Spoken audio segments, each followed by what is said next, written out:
Yeah, and that was finally, I think, very good luck for us. That was really blessing in disguise.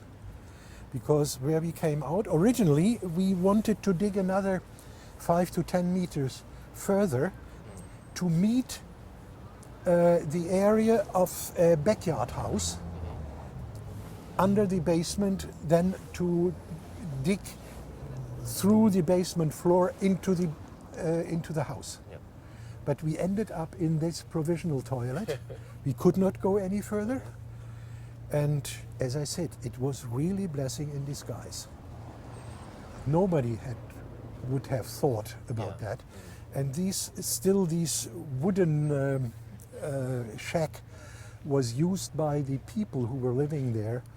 They stored their cleaning facilities for cleaning the backyard, and gardening facilities, a rake, a spade, and so on. Yeah, but it was actually not used.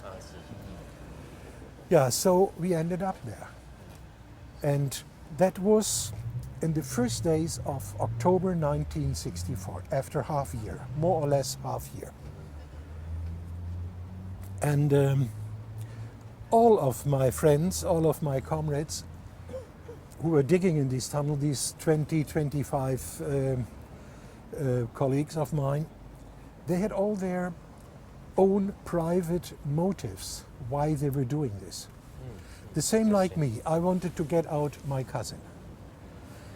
Another one wanted to get out his brother, his sister, or his mother.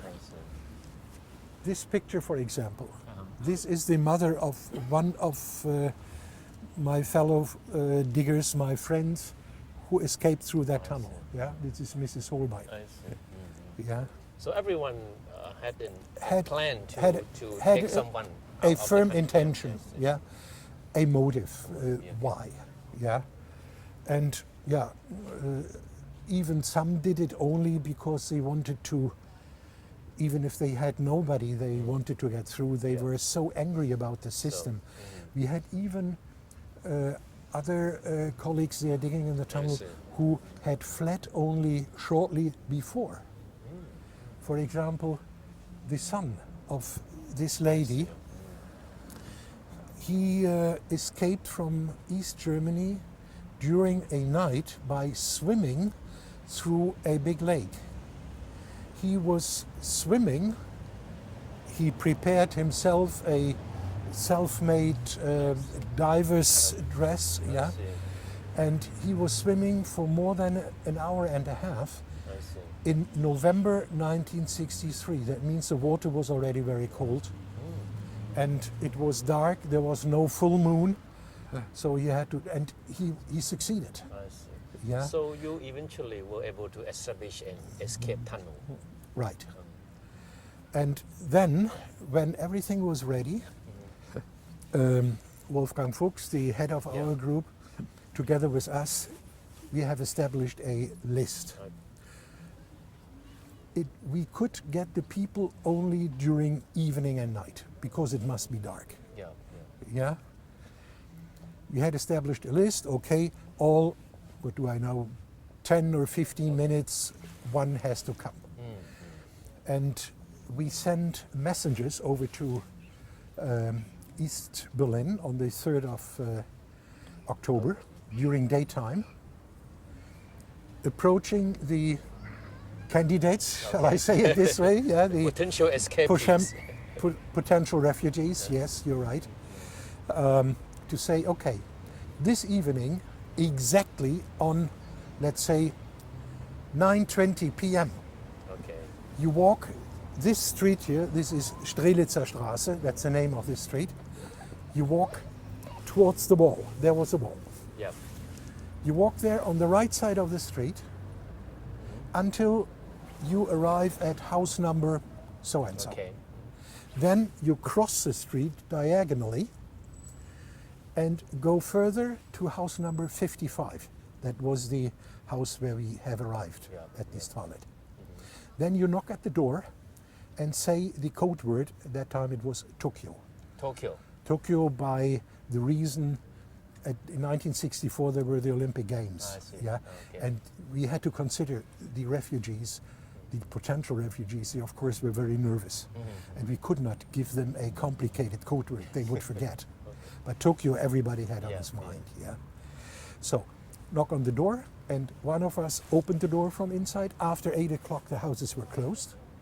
We had a, let me say, a fake key. Open it. He was dragged in there. Had to take off his shoes. And another one, there were 4 of us at the eastern end of the tunnel. The first one to open the door. The second one to guide him to the toilet over the backyard. The third one to get him into the tunnel. And the fourth one to watch the whole thing in case something goes wrong. Yeah. Or even helping here and there. Okay, Yeah. yeah. And so it went, yeah, all 10 or 15 minutes So or they so went through a tunnel by crawling. by crawling. They really had to crawl. You could not even sit up. No, it was too small. See. Look here, you see it. This young girl, I think she was about 10, 11 years old Yeah, at that time. You see there the tunnel. Yeah? I see. You could not even sit, you could not even stretch your arms. So how long did it take to get from one end of the tunnel? Maybe 10 minutes for them, It's not- maybe up to 15, depending on the physical condition of the And people. the length is Yeah. about 145 40 meters. 145 meters. 45 meters. And 145 meters for people very nervous, being very afraid. Can they make it, or will we be caught by the Eastern Guards or the Secret Service? They had not the physical condition like we as youngsters had. We were running through the tunnel 5 times a day. For us, it was like a sports. Yeah, so we made it in between 5 and 10 minutes. Yeah, Yeah, but for them, 145 meter in the dark, and there was only all 20 to 30 meters a very little electric bulb, yeah, giving at least a little bit of light. I see. That means they were, of course, very nervous and they had no idea. And for them, it may have taken maybe 15, 10 minutes. Yeah. So altogether, you were able to smuggle out 57 people In 2 nights. in 2 nights. The first night we had 28. They were all taken in the western end of the tunnel in this old bakery where we were depositing the soil. They were sitting there in the dirt because they could not go out. On the other side here, the East German They were watching. soldiers, they were watching it. Yeah. So we made it also there, small groups, putting arms around each other, pretending to be a little bit tipsy so that it looked like they were coming from, let's say, a birthday party or so, yeah. Then they went out, and just behind the house there was a small Volkswagen bus waiting, and they were driven then into the dormitories for the first night. Yeah. But The first night, it ended after midnight. At that building, here at the corner, of course, this is also a new one. There was also an old one. On top of the roof, or not on top, but inside, there were also somebody from our group sitting and watching with binoculars into that street to watching watch. back, watching right. back to the east And side. by walkie-talkie, he gave the information down to the basement where we started in Westmoreland. Okay, there is coming one female or a group of 2. And we looked at our list. Oh yeah, Okay. this is this and that person Yeah. or group. Yeah. And that then went further forward to the eastern part of the tunnel here by phone, by a, what should I say, a phone which we're using underground in coal mines, for example. Yeah. You know, you dial and Yeah. it makes a noise like wee, wee, wee, wee, yeah, and not a public phone, of course. Then everybody knew, okay, next is coming. Yeah. And it was after the first night, after midnight, closed the whole operation down. covered the entrance of the tunnel, kind of camouflage in case somebody is coming or so and watching. And next evening the same thing started again. Yeah. And it happened that at the first night, it was just after midnight, the last scheduled refugee just had arrived. The group of 4 there started again to close the whole the tunnel entrance and camouflage it. There was another knock at the door, and the one of us who was operating the door opened it, and there were two men saying also, okay, we are also refugees, we need to go through, but we have a third person who is very scary. He is waiting 100 meters down the street. We first must take him.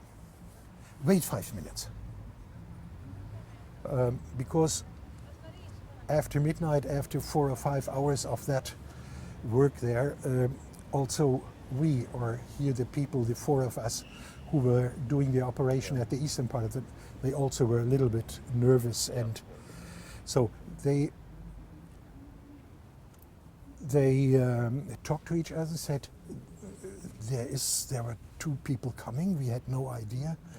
And then they came to the conclusion, it smells, yeah?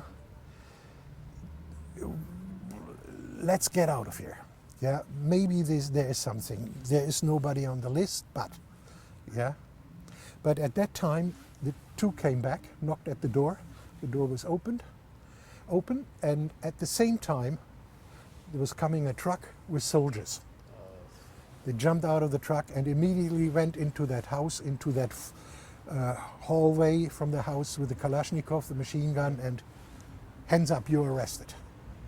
And the one who was on duty there, he slowly went back step by step until he reached the back door. There was another corridor leading to the backyard.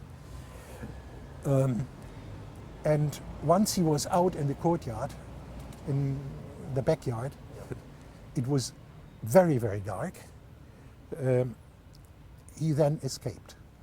And the other 2, in the meantime, from the walkie-talkie, from the observer, the watch guard from us on the roof of that house, he also said, danger, danger, hurry up, come back.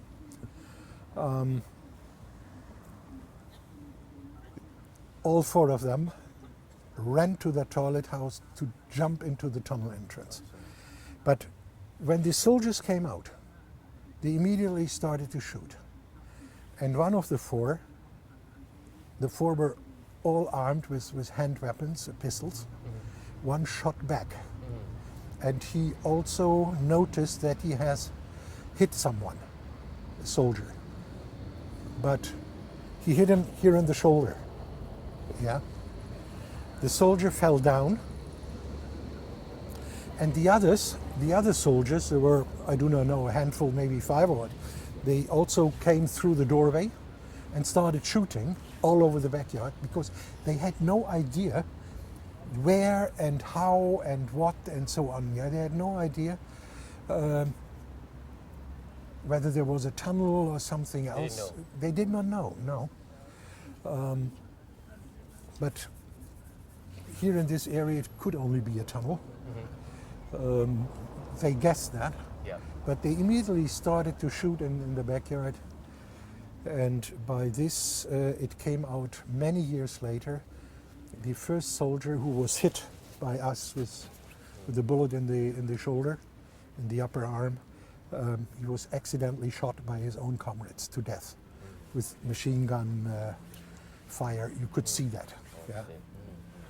But this was, of course, kept a secret in East Germany, and they used that soldier as, let me say, propaganda to say there were West Berlin bandits who were digging a tunnel only to come for the one and only purpose into our country to shoot our brave soldiers who are guarding and protecting our country. And what happened to your 4 people? The 4 people, they managed it to come back, all 4 of them, because it was also, again, very good luck that the East German services had no idea where and when.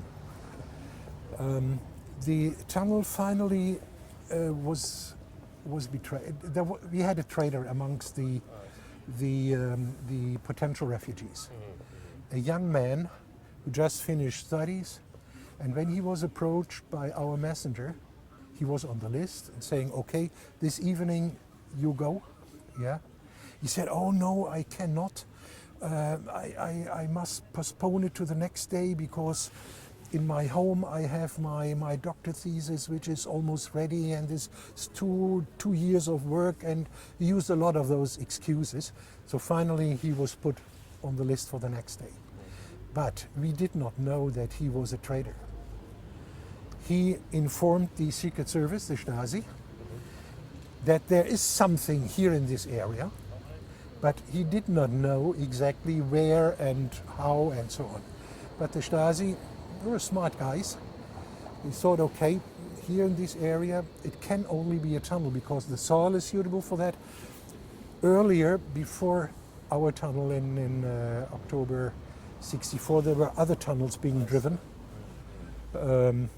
So they went from house to house, looking, watching, is there anything? And so they arrived finally at our house in number 55, knocking on the door, and the rest I just told you. Yeah. It was just, by chance, They were trying. So the operation just closed down after that night, right? Yes. The 4 of them, they made it. They were also then lifted up the shaft again, there was a winch, you can see that here. This was the shaft down. This is the rope, an electric winch, lifting them up on a children's swing. This was 11 to 12 meters. Quite a height. 3 stories height. So altogether, 57 people. Were the second night, 29. 29. So they came through that tunnel. Good. And I can show you the place where it ended up, just around the corner here. Okay, let's go.